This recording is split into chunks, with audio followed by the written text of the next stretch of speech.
They came across a giant orca. On closer inspection, something didn't look right.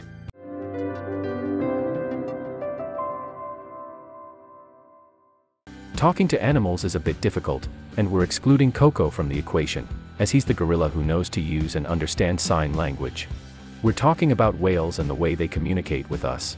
It's a bit weird, yes, but bear with us, because this story is one of a kind. Just when you thought you've heard it all, a man saw a whale that was trying to make him understand that something was wrong. And when the man got closer, it was obvious the whale was slowly dying if it didn't get some help. Mick Menegas is a boat captain and he organizes tours for people who want to watch whales in California. But one day, he saw a humpback whale that looked like she needed some help. But what could he do? Menegas couldn't just dive with his team and help the whale on his own. He knew he needed more people to the rescue mission. Something had to be done fast, or the whale's life would be in danger. He had a boat, but he needed more than his crew of divers. So, he called some experts at the Marine Mammal Center, who are a non-profit organization based in California. They had a lot more experience. The rescue organization has been saving mammals in the same situation as this whale was, and Mick knew they were experienced over decades of saving sea creatures. But this case was one of a kind. The Marine Mammal Center's main focus is to save animals that are hurt in the ocean and release them. So far, they have rescued over 20,000 mammals in the sea lions, seals, and whales. Mick reached out and they all went back to Farallon Islands.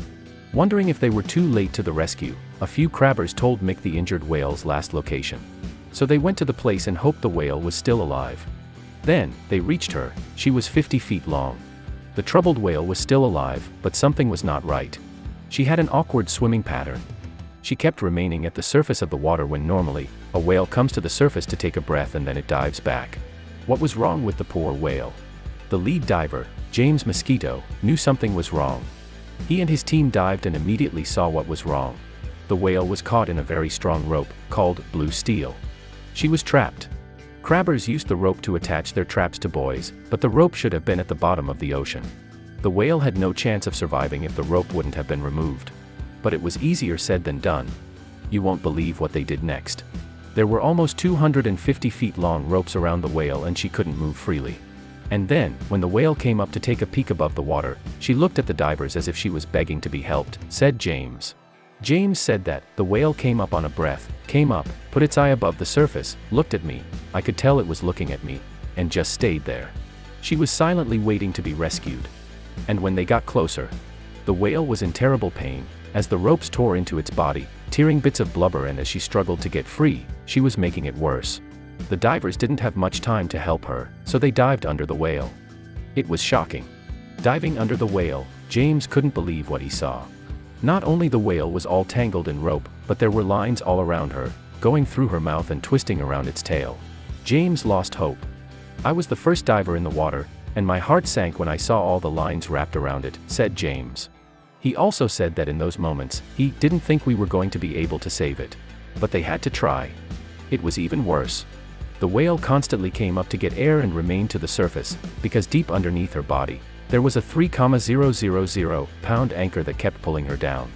The poor whale was struggling to keep her blowhole above the surface of the water, fearing that if she went into the water, she might never be able to come up for a breath of air. Thankfully, she was a gentle mammal. 5 hours later, the divers were lucky that the whale was swimming gently, as a flick of the tail could have caused serious injuries to the men.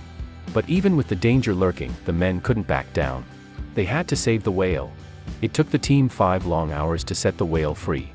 And then, James witnessed a most remarkable moment. Next I know, I have this whale coming right up at me. It was like a slow-moving bus. James continues, it literally stopped 6 inches away from my chest, and then nudged me forward like your household dog does when he wants to be pet. So he petted the whale. And then, she kept asking for more. It turned on its side and put its eye right next to me, and looked. I started petting her again, so it was definitely a feeling of affection. Everyone was so proud that the whale has been rescued, and James even got an unforgettable thank you from the creature he loves so much.